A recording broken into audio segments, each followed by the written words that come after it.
I'm in the old Nags pub in central Manchester. It's a big Manchester pub. It's a big Manchester United pub, and Sean, the landlord, does a quality job. And I'm here with John Paul O'Neill, JP, as he's known by lots of people in the Manchester United world. Edited Red Issue for a long time. He's just written a new book called Those Were the Days. He was heavily involved in the startup of FC United. I think it was even his idea. So I thought he'd be an interesting person to speak to for United We Stand. Welcome, mate. Thanks for joining us. Thanks for having me. So why have you done a book? Well, it's been quite a long time in the works. Originally had the idea in about 2000, I think, with Barney Red News, and back then we sent a proposal to Richard Kurt's editor at Mainstream, a guy called Bill Campbell, just laying out this idea we had for this 90s book. And Richard wrote for Red Issue, and he wrote his own Manchester United books as well. Yeah. And a few of them were for Mainstream. I think the Red Army Years at the time was for Mainstream as well. But we never even got a reply. Really? So basically, just always had it in mind since then to do it, and revisited it maybe 2015, 16. Didn't really go anywhere. How to do it, what sort of format to do it in terms of, what you cover. Do you just focus on specific bits or just go for everything? Then I obviously did Red Rebels 2017. So Red Rebels was a book about FC United. Yeah, well, it's about the Glazer takeover, the whole sort of Glazer coming through, and then focused on FC from 2005 onwards. And then since then, I've wanted to do this 90s book, but it's just been, well, I mean, originally it was finding a deal, getting a publishing deal for it, and I was just hitting brick walls with that for whatever reason. And eventually decided to just do it myself. You self-published it? Yeah. And United fans can order it? Yeah. And it's about United in the 90 to 95, this one. So it was, when I started, it was supposed to be the whole sweep of the 90s, but again, I was getting nowhere, a bit of writer's block, if you like. And someone suggested breaking it down, making it more manageable. So doing it 90 to 95, and then you sort of have a natural gap with the change in the team, the 92 youth team coming into the first team when Ince, Kanchelski, Hughes all left. So, and you got a nice break. That was the team of the first half of the 90s, wasn't it? And then, so the second book then from 95, and if I get around to doing that one, I envisage it being sort of 95 to 2001. But yeah, this one that's been completed is 90 to 95. Have you enjoyed doing it? Found it difficult? Yeah, it's been really difficult at times. I mean, I probably didn't even touch it for about 3 years, from, I don't know, 2021 to 24-ish. Well, pretty much didn't touch it. Kept dipping back in every now and then and just writing a paragraph or two. And you're doing it from memory? Have you got new sources? You've always been big on sort of research. Yeah. You've been asking me, do you remember this letter you wrote to the Manchester Evening News in 1991? And I don't remember it. So Did I ask you that? No. I can clearly see that you've been sending me little clips. I think that was a letter to the Sun, the one I sent you the other week. I didn't write to the Sun. It was definitely in the Sun. I wrote to the... It's in the Sun. It was the pink. I actually got that out of a United We Stand. Yeah. It was. So you've gone through all the old fanzines? I have, yeah. United We Stand was quite useful, surprisingly. Why are you surprised? Quality publication. But yeah, so I've gone through all that, books, watched all the clips on YouTube, refreshed the memory that way and stuff. But I mean, it's obviously it's about football, but it's not about football as well. It's more about sort of from the fans' point of view. That's the intention anyway. It's let others be the judge. There were massive changes at the start of the 90s in the fan demographic, more than ever. I'd forgotten how. I mean, the scope of some of them. Yeah, it's unbelievable when you look back. And it completely revolutionised the whole match-going culture as well. Yeah. Obviously, with the terracing is the obvious massive change, but even other stuff beyond that, pay on the gate is another big one. Which went. But United were taking double, triple the numbers that is just your normal away game. So almost every Saturday away game back in 91. And you get big ends. You go to Coventry, where we're paying. We did a protest then with Red Issue against high ticket prices. Red card protests. Yeah. Was that 92? Yeah. February 92, wasn't it? And we printed all these red cards. The struggle was getting people not to go in the pub to dish them out outside the away end. You take 10, 12,000. Notts County was a famous one. Pay on the gate. And it's all changed, hasn't it, that culture. But also just standing on the street and selling the fanzine and seeing the people coming past, it changed massively. I remember John Czar from Red Issue, he was really dismissive about what was changing. And I'd stand sort of 10 metres behind him and you would have people coming up to you asking you where the ground was. Yeah. And you're like, you're just new football fans. And that was happening as early as 93, that. Yeah. Before the first title, before it. So it's not, and there's people still don't believe that goes on now. Yeah, it does go on. It's been going on over 30 years. Yeah. And then Manchester as a city was changing as well. You touch on the culture around the music. Yeah, bits of it. Obviously, Oasis coming through, 93, 94, weren't they? Before they went really big in 95. I heard of Oasis from lads at the match before any of the music press. Yeah. Lads like Sid were mates with him. Yeah, of course. Yeah, did he go to school with him? Yeah. Martin Holland. Yeah. Knew Liam, didn't he? Yeah. But I mean, there was that Hacienda gig, wasn't there? Yeah. Was it end of August 93? Yeah. September 93, where it was kicking off because of their city allegiances, rubbing it in everyone's face. But and the thing is, City, Oasis, they really played up with the city thing right from the start, didn't they? Photo shoots outside the Umbro stand at Maine Road in the crap city tops.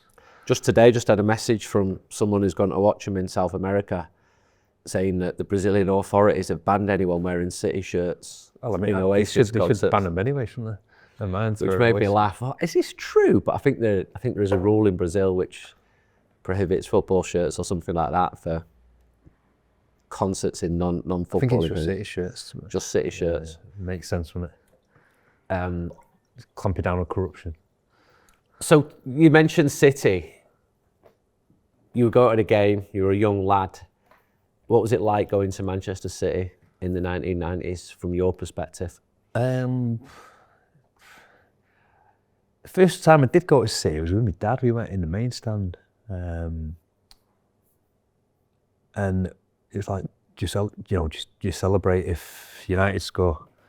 And then when United did score, you just celebrating, and half the main stand goes up when United score. That's how it was then. And that only changed in 95 when the capacity came right down, when they were doing the kit packs, and that sort of people in the home end from then on, it was always moody. But before that, I mean, you watch the 3-2 game and you see it now, the clips, watching it back, the Umbro stand all goes up when Keane scores the winner, all the goals that end in the second half.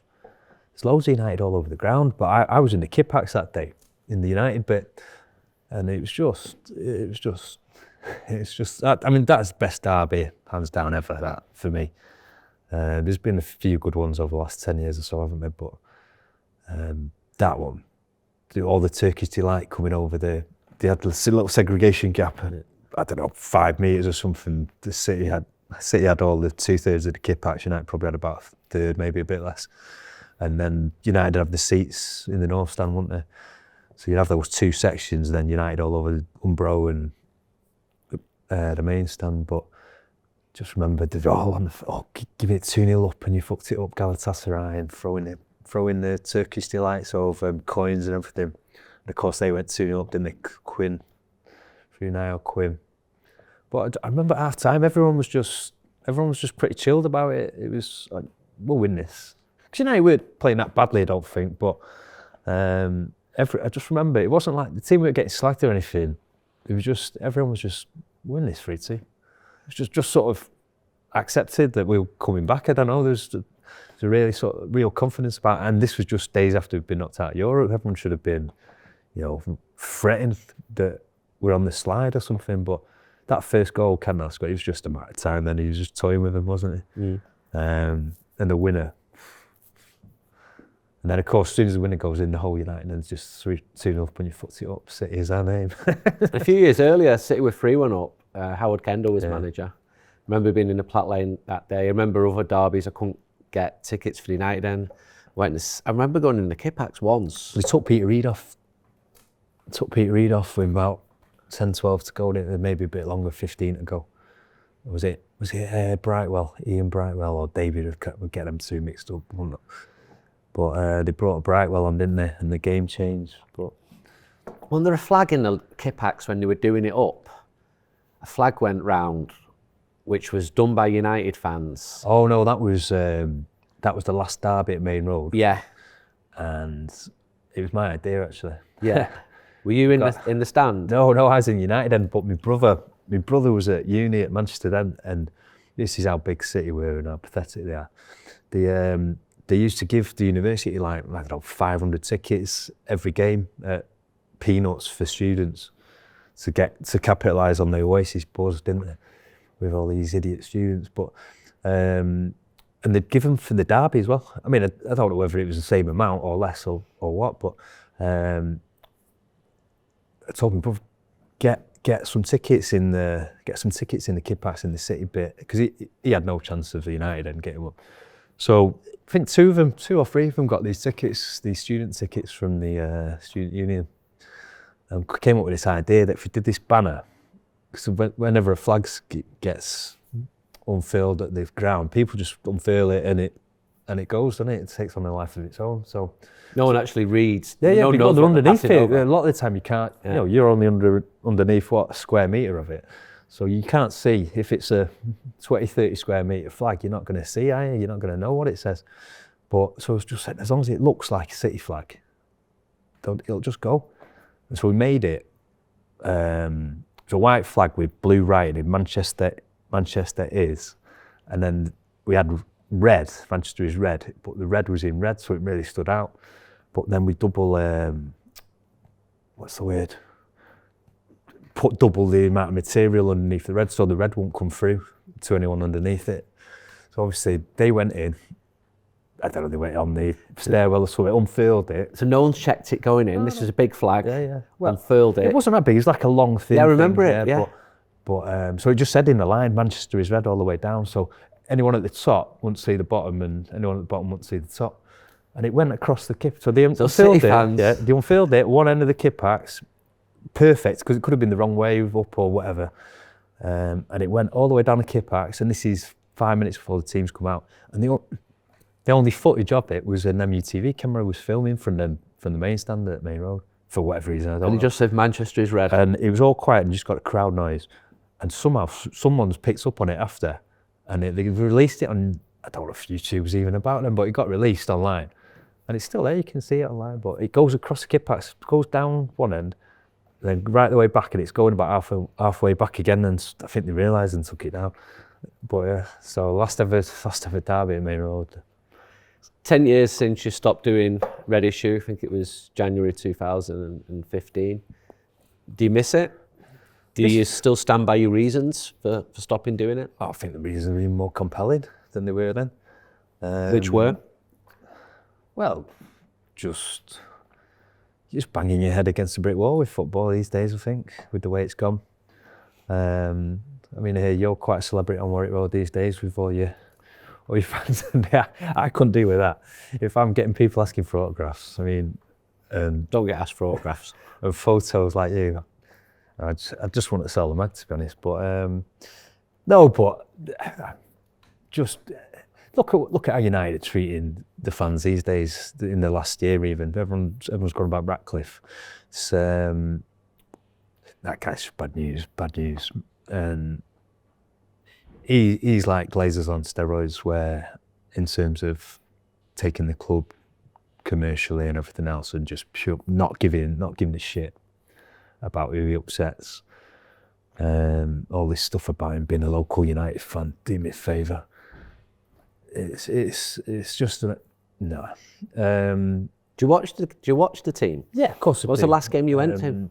I actually went in. I saw you in Bilbao. Yeah, I went to Bilbao. Actually went in. I don't know. I can't remember now. But I still meet up with people. Have you been to a United match since you stopped doing red issue? Yeah. Yeah. Yeah. But you stopped when the Glazers came in? I gave my season ticket up in 2005, and I've probably been in Old Trafford 8 times since then. Any away games? Yeah, I mean, I did away games, Europeans, for a good few years after. But 2015... And pre-seasons, I've seen you on the pre-seasons. Pre-seasons, but I've not. In the last 10 years, I've not. I've been doing other things in the last 10 years. I still come into town and watch it. Meet your mates, the lads, yeah, or wherever it might be. So in Eccles last week, a load of Reds melt there for Red's birthday. Yeah. So we still catch up. And you'd watch games on telly? Yeah, of course. All of them? Yeah, pretty much. You still feel it? You still feel? Yeah, I mean, it's still great watching the game, but I mean, it's people say, would you go back if the Glazers left or whatever? But what you'd be going back to isn't what it was. So it's not 1993 anymore. It's not. But would people in the 2004 anymore, is it? Would people in the 1980s be saying it's not what it was in the 70s? Well, of course they would. Yeah, I mean, things always change. I mean, I'm not disputing that, but. Just like what we're talking about before, United used to take 8, 9, 10,000 every Saturday away game, turn up, pay on the gate, and you look at it now. People are scared of the club. Oh, is it in my name? Is it in my membership? Oh, I've got to have this. Or have you got your ID? ID at a football game. It's like we beat this. Fans beat this in the 1980s.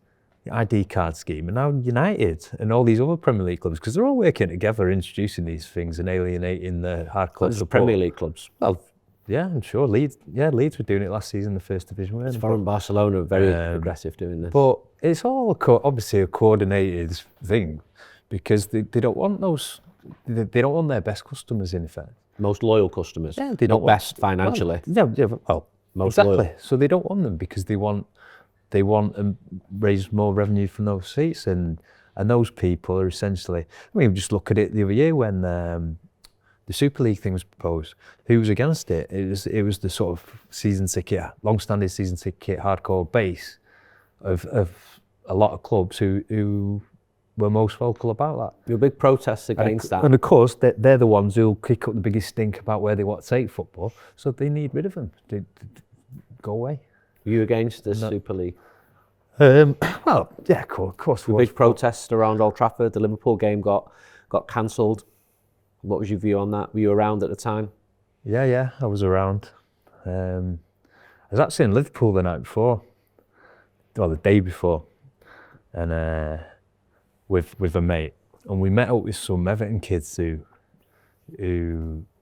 a few United lads know. From one of them, we're from down south. And we were there having a pass. Everton were playing that night. I think they were away at Villa. And obviously there was no fans in the ground, so there's quite a few of them out to watch it. But in the pubs, it was all that six at the table nonsense, wasn't it? Anyway, we went to this pub, met. There's about 10 of them out in the afternoon before their game. So I talk at one of them, and he says, "Oh, what are you doing tomorrow? There's a protest in there in Manchester." And I was like, "Yeah." And he says, "How's that going to go?" And we're about 4 or 5 pints in by this stage. I said, "Well, if it goes right, the game's not going ahead." And he was like, yeah, whatever. I said, "No, seriously, we're going to get the game called off." And he went, "What do you mean?" I says, "Well, you'll see tomorrow.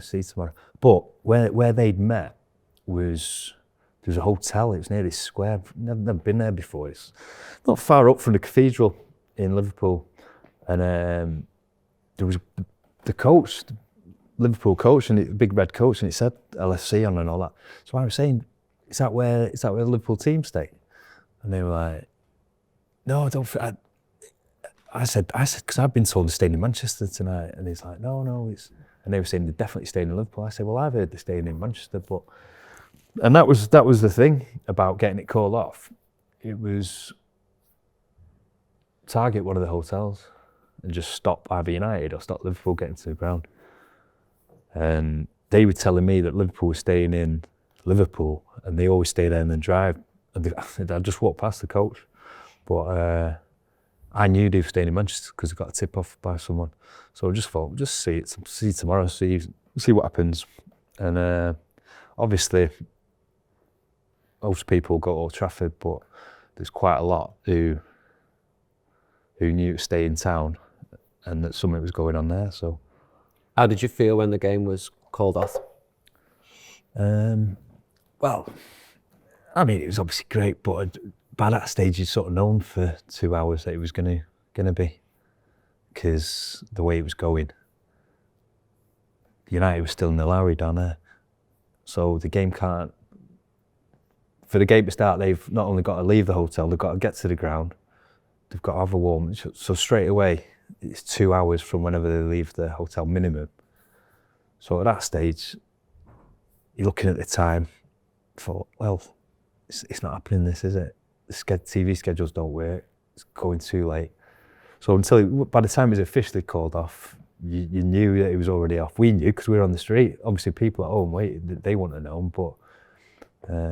And then you saw other fans protesting against this Super League idea, and within quite a short period of time, clubs started pulling back from lending their name to it. Well, it's the other way around. It was... it had been called off, the Super League had been called off 10 days, 2 weeks before the Liverpool game.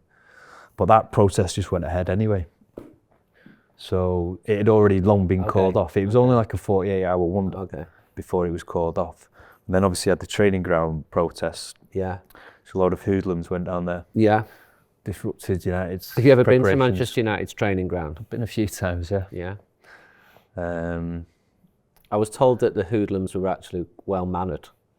I think generally hoodlums are or can be well-mannered in the right circumstances, but... I was also told that some people agreed with the idea of the protest as well. Well, I guess they had a point, didn't they? But, yeah, so, I mean, I think even by then, the Super League had already officially been called off, because that was a Wednesday or a Thursday morning. So wasn't FC United to negate most of this? This was the alternative. This was affordable football with less commercialism. How do you see FC United 20 years on? Do you still go and watch FC United? You wrote a book about FC. I look at the league table. I see them doing well this season. Yeah, they seem to be doing well, which is good. You know, it's good news. But I've not been for a few years. Right. Because of a stance they took in 2021 over the possibility of over what they'd do if vaccine passports were introduced. And given one of the founding principles of the club is to discriminate against none, and it still is, that's what it says on the website, I felt that they had to make it clear that they wouldn't discriminate against anyone in those circumstances, and they refused to do that. So. And you've not been since? No. Been to any away games? No. What was the last live football game you went to? Was it in...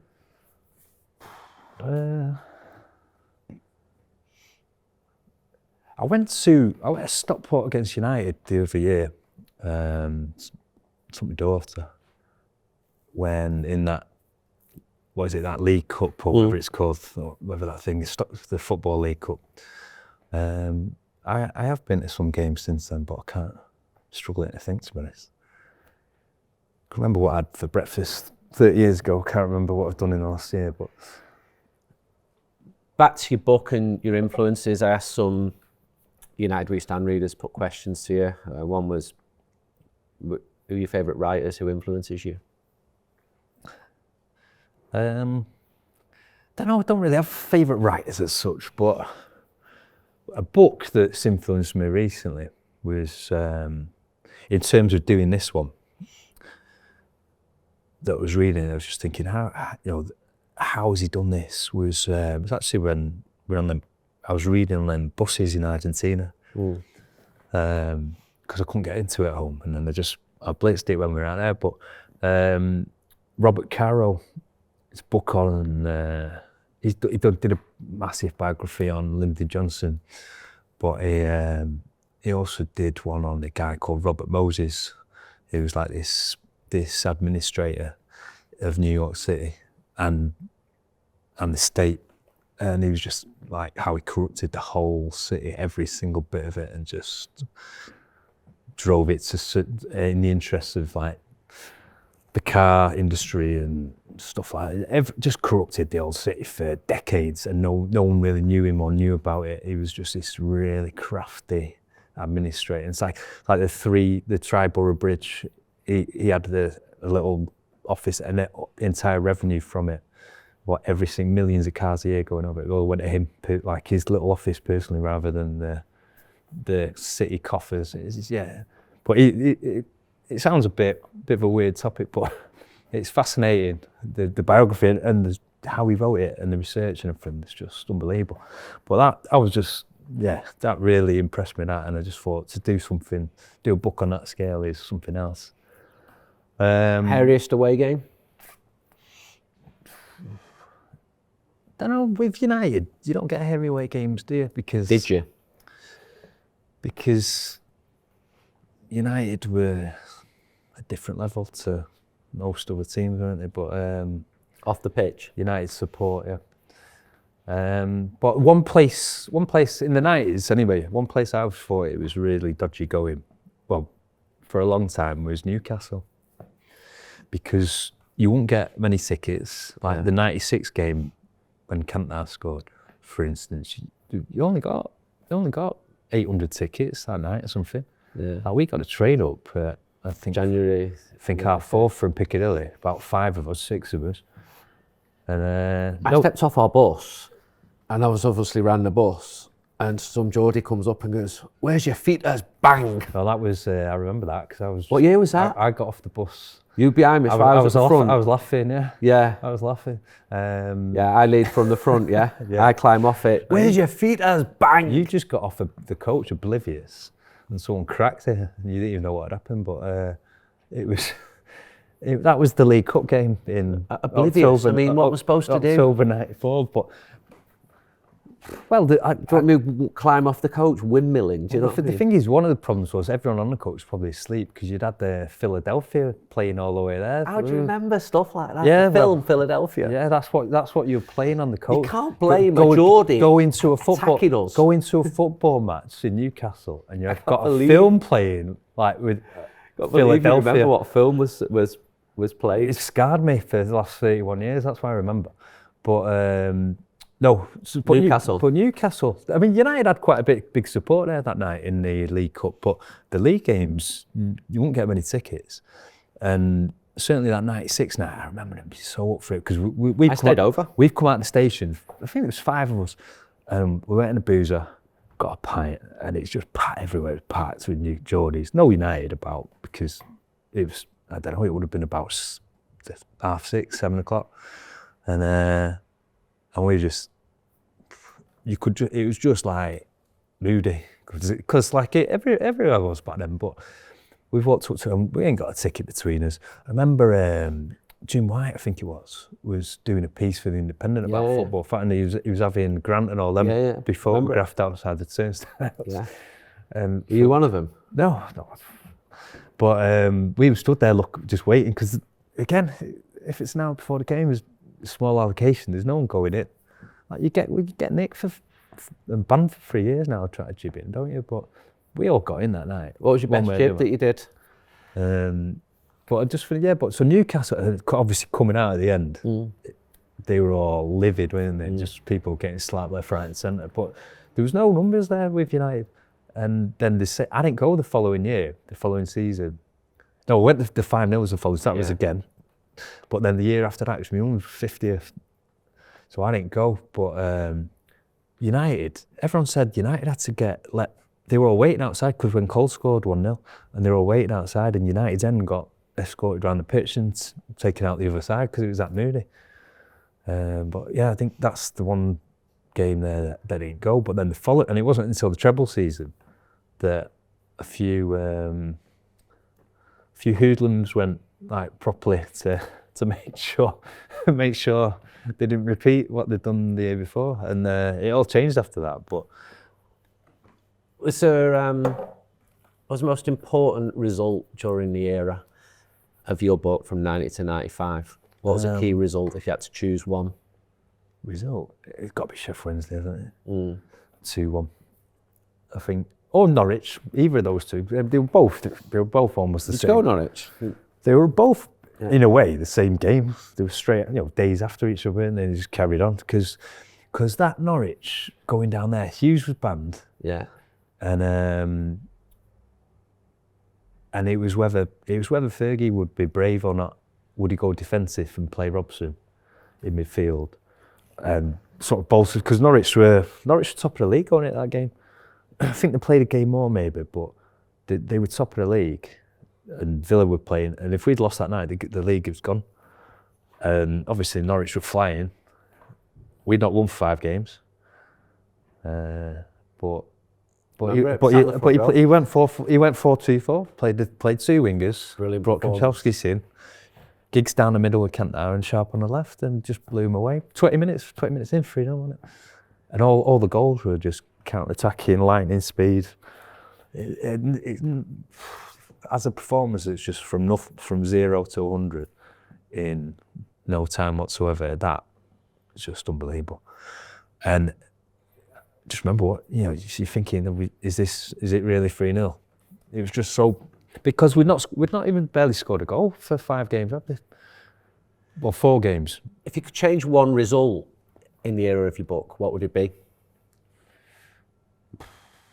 Change? I don't know, because I don't think you'd change anything. No, but if you could. Well, if you could, I don't think you'd change anything, because... Being hypothetical, you might say. Well, that's taking the hypothetical and saying hypothetically, I'd still keep it the same. No, I mean, obviously you've got Anfield, West Ham, Forest, 92. But because of that is what made 93. And it wouldn't have been the same. And basically, that second half of 91, 92, United were crap. I mean, you win the league, and it would have been great, 25 years since the previous one, everything, last game of the Stretford end, etc., etc. But we, from the QPR 4-1 New Year's Day, it was who could be more shit. It was like a competition to United and Leeds, just tossing the league to each other every week, wasn't it? I mean, Leeds lost 4-0 to QPR and City in about a space of 2 weeks or something, 3 weeks. So, and you look at what they did the following season, they almost got relegated. The worst champions since City in 1937 or something, 38. I remember you who did get relegated, coming on the scene at United and going everywhere. Just see any of them, the lads who are your age or a little bit younger than me? I mean, I was always with lads who were older, because like Buddy, Brennan. Yeah, them lads, they're older than you, okay. Because that's what I'm thinking of. Because I was quite young. Yeah. And then obviously when the terracing went, there's no kids who were coming. Because that's one thing that really saddened me at that age. I'd get the bus from Urmston, and it was full, and when the pay-in on the gate went, that bus just emptied. So the young lads who were going after we were going, you would go with the dads maybe, and you'd meet them, say, in the Dog and Partridge before the game, but we were the youngest for about 3-4 years at away games by quite a distance, until you Stuart for Gort and people like that started coming through, all his lot. There was a big group of them at one time, and then the Moston Rats all come through, say 98, they all started going, and there ended up being 30 out of them. And then there's quite a big explosion, like, because they're all getting to an age where they need to go with their dads or whatever, and had a bit of money, but it was also cheap then. And it got to a stage when there was 300 on the trains every week. You jib the train, free. and you're jibbing the game. You won't need any money. All you need is a few pints. So, you can't, like I say, try that now. You're getting a 3-year banning order just for trying it. But that's the way it is. It's all controlled now, isn't it? And it's been increasingly authoritarian and everything else since 1989, hasn't it? They didn't get the ID cards through, but they've got everything else. That's the reason we started United We Stand. Don't know what Red Issues reasons were. Colin Moynihan. Remember? He was all did you pushing follow it. United We Stand? I did, yeah. I started selling you. How old were you? 14. Were you? Wow. And then Red Issue, from which you edited. When did you take over Red Issue? 03? Yeah, sort of properly 03, yeah. All right, we've really enjoyed talking to you. Good luck with your book. We'll put the link how to get your book down below. When do people need to order by? When's it getting printed? Next Wednesday. Yeah. So what's that? The 19th, is it? Yeah. Can you get a signed copy? If you ask nicely. Yeah. You're quite the celebrity, signing autographs. Anyway, nice one. John Paul O'Neill. Until next time, goodbye. Thank you.